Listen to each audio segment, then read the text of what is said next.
close your eyes, take a slow, deep breath, and let it go.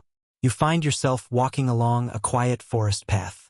The air is cool, and a gentle rain begins to fall, soft drops tapping against the leaves. In the distance, a warm golden light glows. A small wooden cabin, hidden deep within the trees. You walk closer, the sound of rain mixing with the whisper of the wind. As you open the door, a comforting warmth wraps around you. Inside, a fire crackles softly. Raindrops slide slowly down the window, each drop carrying away your stress, your thoughts, your worries. You sit beside the window, wrapped in a soft blanket, listening, just listening. The rain, the wind, the calm. Your body feels heavy. Your mind becomes quiet. Outside, the forest sleeps. And now, so do you let go, drift deeper and deeper into peaceful sleep.